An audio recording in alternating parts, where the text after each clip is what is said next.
Hello everyone. सो आज हम solve करने वाले हैं exercise 1.3। So let's start.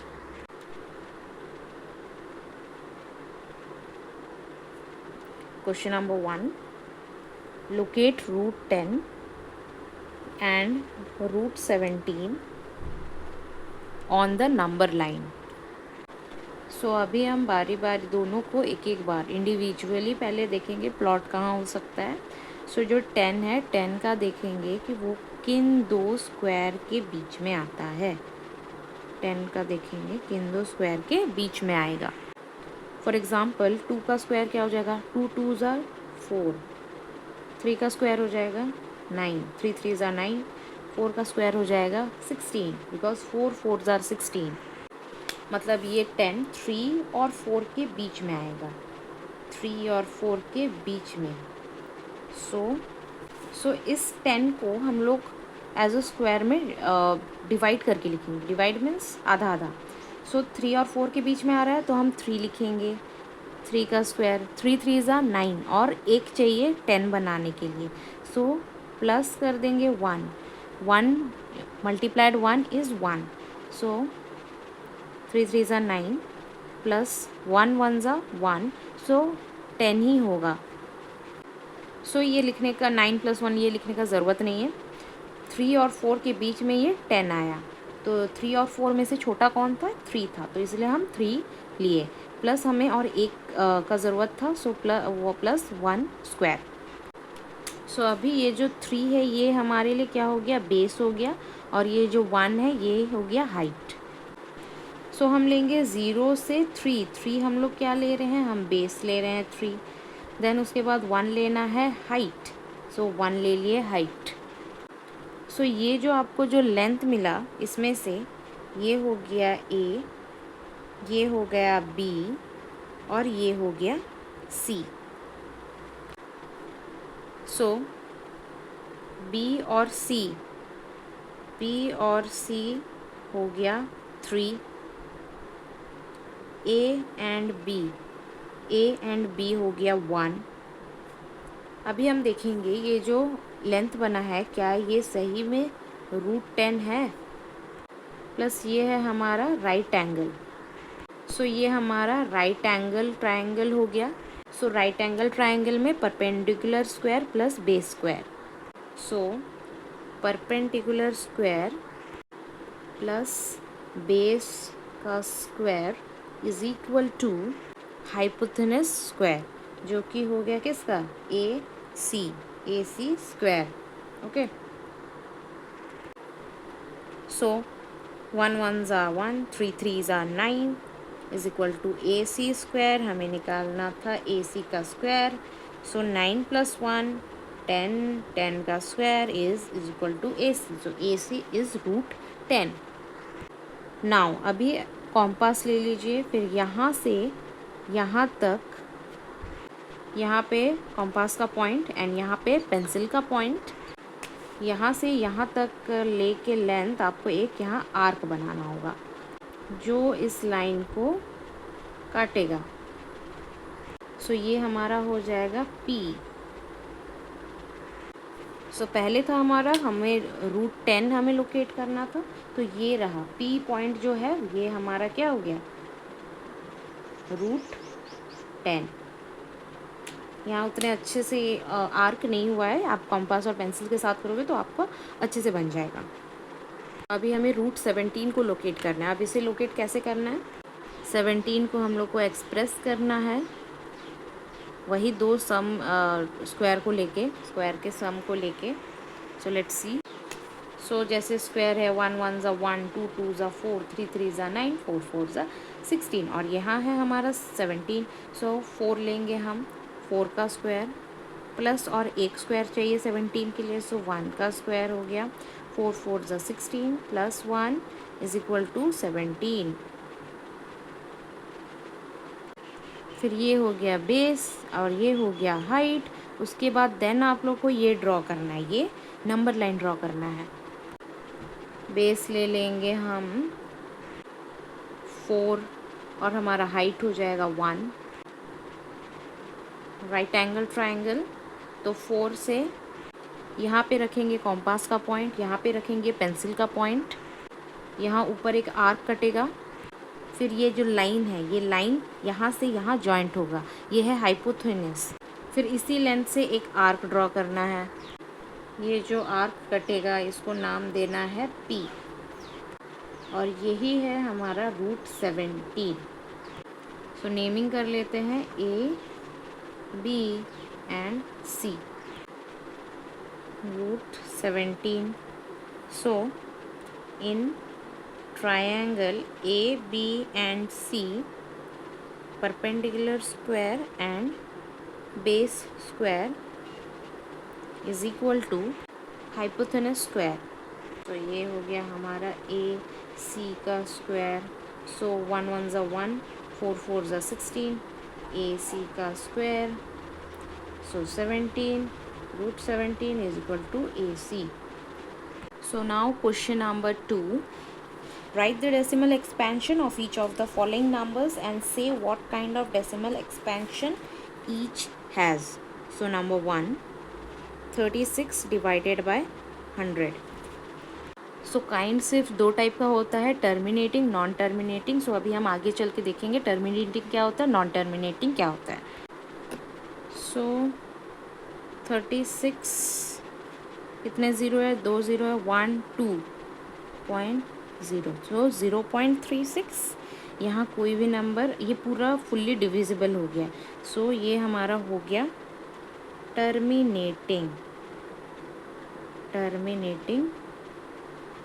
Decimal या नंबर। नंबर 2, 4 1/8, 8 4 ज़ा 32, 32 प्लस 1 33/8। सो डिवाइड करते हैं 33 और ये 8। सो 8 4 ज़ा 32, 3 माइनस 2 1। सो आगे कुछ नहीं है, पॉइंट लेंगे और यहाँ 0। सो यहाँ 0 नीचे आ गया। 8 1 ज़ा 8, 10 माइनस 8 2 और एक 0 लेंगे, 0 नीचे आ गया। 8 2 ज़ा 16, 10 प्लस 6 4 और एक 0 लेंगे। 8 5 ज़ा 20, सॉरी 8 5 ज़ा 40। सो ये पूरी तरह डिविजिबल हो चुका है, लास्ट में हमारा 0 बचा है। सो ये हो जाएगा हमारा terminating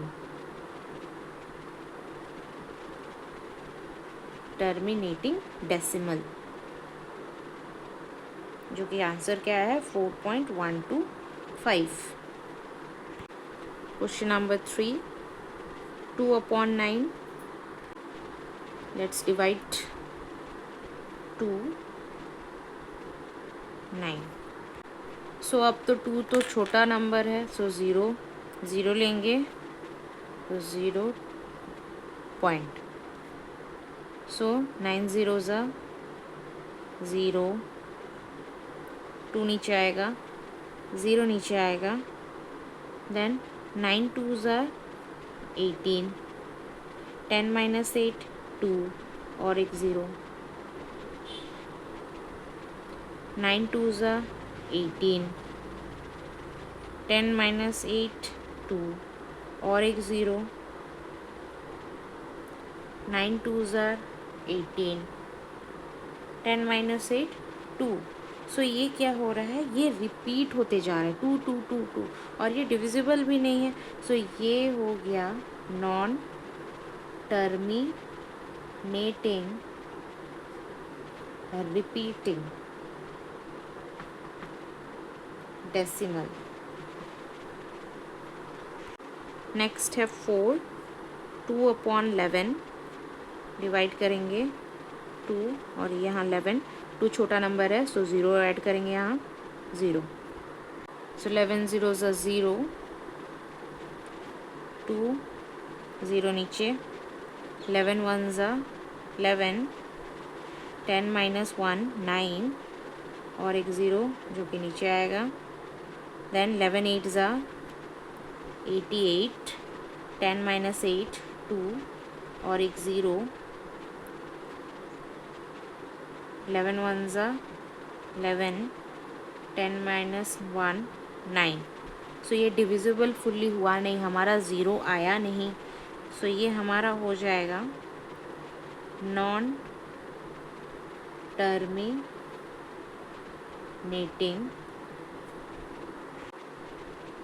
repeating decimal. Fifth, 3/13, let's divide. 3 13, 3 छोटा नंबर है, ज़ीरो ऐड कर देंगे। So 13 zeros are zero, 3 zero, 13 twos are 26, ये हो जाएगा 4 ज़ीरो, 13 थ्रीज़ आर 39, ये हो गया 1। फिर अभी कीप रिपीटिंग, ये रिपीट होता जाएगा। सो ये हमारा हो जाएगा 0.23 जो कि रिपीट होता जाएगा। Non terminating repeating decimal. 6, 329/400। So 329/400, 400 zeros are 0,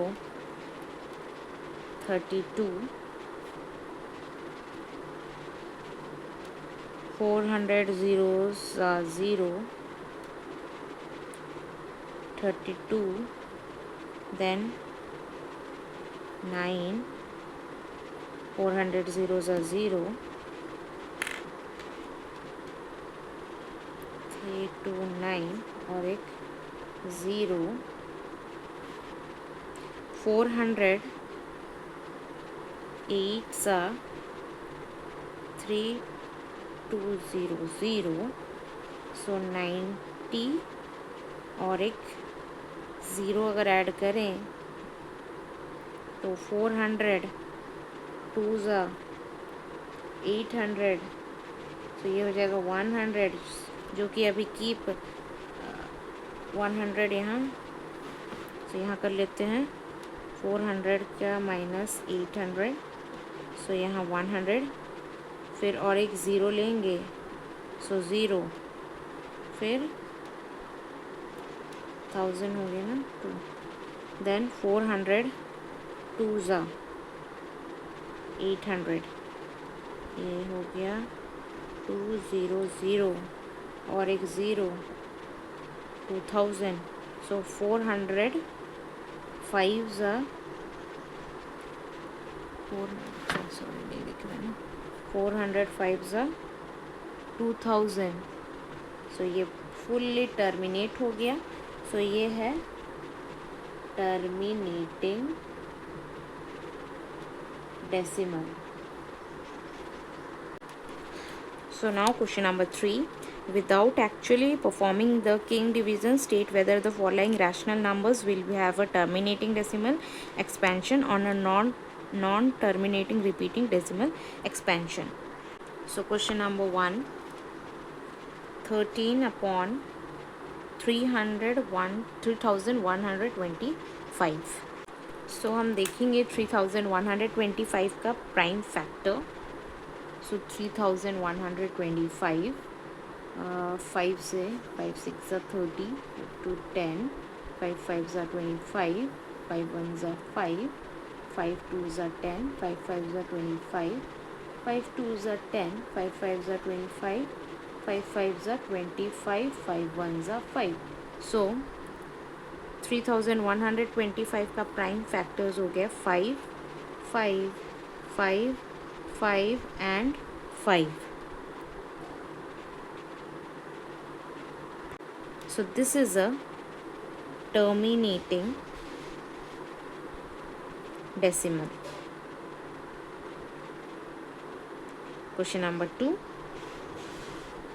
17/8। 8 का हम देखेंगे prime factor. 2 4s are 8, 2 2s are 4, 2 1s are 2, so 2 2 2, and ये terminating decimal, terminating decimal। Question number 3, 23/75। 75 का प्राइम फैक्टर निकाल लेंगे। 75, 3 2s are 6, 3 5s are 15, then 5 5s are 25, 5 1s are 5, so 3 into 5 into 5। so यहाँ पे क्या हो गया हमारा, नॉन टर्मिनेटिंग रिपीटिंग डेसिमल। सो 625 का प्राइम फैक्टर्स आ जाएंगे 5 5 5 5 in the form of 2n and 5n, so this is a terminating decimal। now 677/210, so divide the numerator and denominator by 7, so 77/210 divided by 7, so 11, और ये 7 के साथ होगा तो 30 है ना, 30, हाँ 30। सो देन 11/30, 30 का प्राइम फैक्टर हमारा हो जाएगा, 30 का prime factor 3 5s are 15, 5 1s are 5, so 2 3 5, so it's a non-terminating repeating decimal।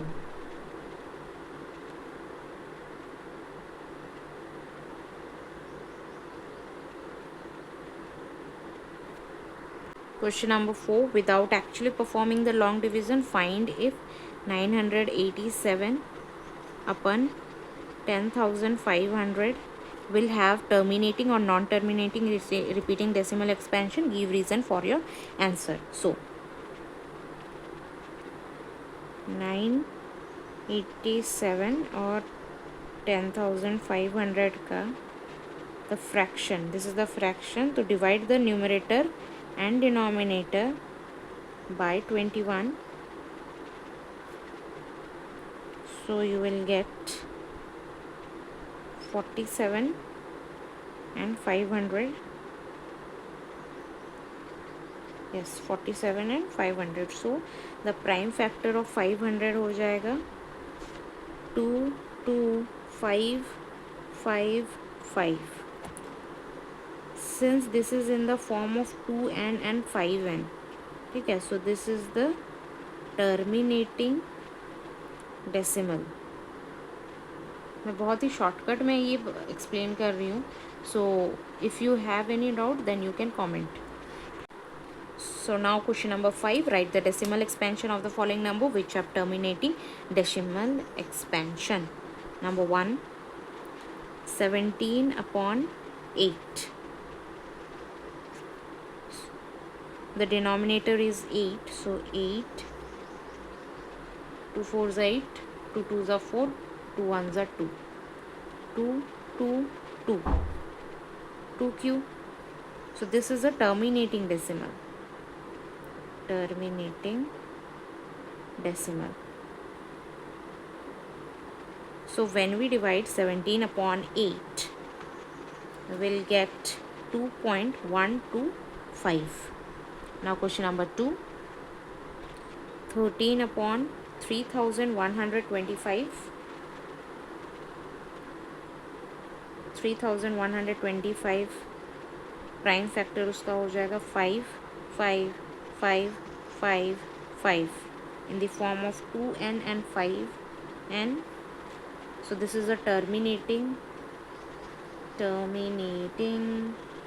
decimal. So when we divide 13 upon 3125, we'll get 0.00416. Question number 3, 7 upon 80. So 8 का प्राइम फैक्टर हो जाएगा 2, 2, 2, 2, 5, 2, 4, then 5 कितना बार आया? एक बार आया, in the form of 2n and 5n. okay, so this will be the terminating decimal. So when we divide 7 upon 80, we'll get 0.0875. Now question number 4, 6 upon 15. We have to divide it with 3. We'll get 2 upon 5. So the denominator is 5 now. It's a terminating decimal. So अभी हम divide करेंगे 16 upon 15 को. सो यहाँ divide कर देते हैं. सो 6 छोटा है, सो 0 ऐड करेंगे यहाँ, सो 0. सो 15 0 ज़ा 0, 15 4 ज़ा 60, 0. सो ये हो गया कितना? 0.4. Now question number 5, 2 square multiplied 7 upon 54.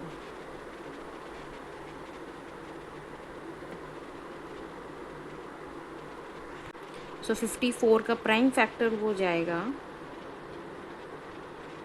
5, 5, 5, 5. Okay,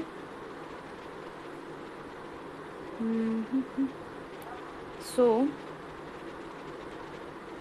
2 square multiplied by 7, 2 into 2 into 7, और 54 का हो गया 5 into 5 into 5 into 5. सो ये हो गया 28 upon 625.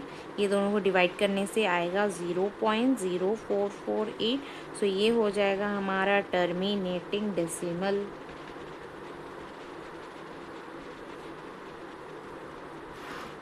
Then 6, 237 upon 1500. Okay, so इसे डिवाइड कर देते हैं दोनों को 3 से.